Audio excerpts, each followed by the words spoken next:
Hi, I want to go over your Unit 2 project, Lab Project 2, Part 1. There's actually 4 parts to this assignment, and I'm reading, that's why I'm sort of looking down at the same time. Sorry, but I want to make sure you understand it. A lot of students get confused. Make sure you set up the filter exactly as it is described.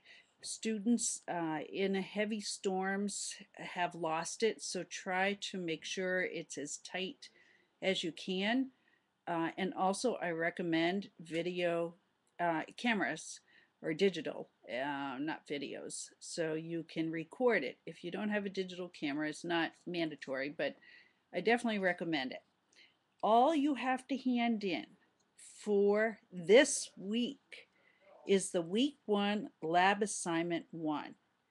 You are to make several observations about the fresh coffee filter at the start or the beginning of the experiment.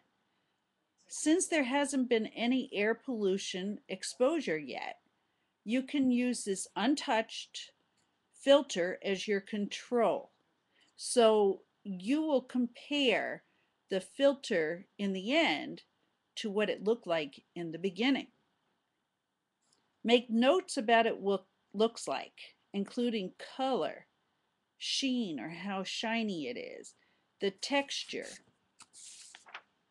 Make sure you consider all of the characteristics of it. And that's why, again, the picture is usually the best.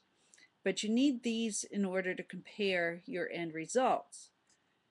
Note the date, the time of when you did this. And with the digital camera, record the date for that also. Now, the important part for what you're going to hand in, other than what it looks like, you need to make a hypothesis at this stage about what you expect to see on your coffee filter at the end of 4 weeks. You need to save your observations of what it looked like and your hypothesis to be handed in 4 weeks from now.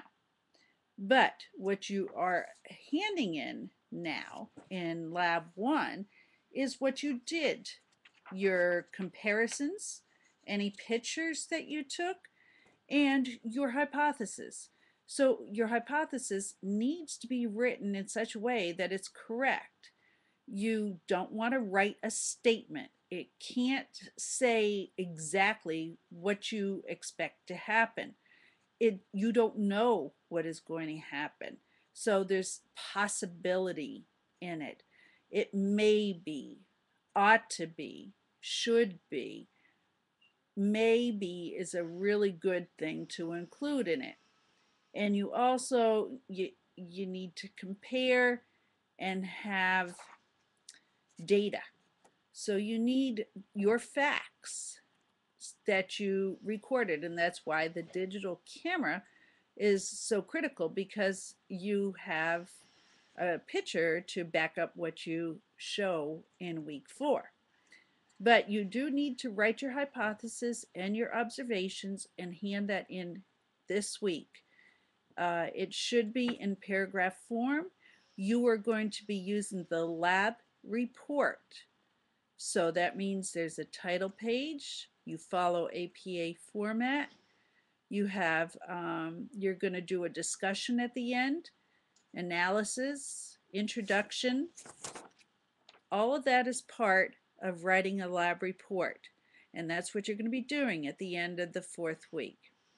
I hope that this video has helped you understand what you're going to be doing this week. So you do submit week 1, but then you don't submit again. You don't have to submit week 3, but you submit in week 4. Thank you very much. Sorry I kept turning my head, but there's things going on around the house.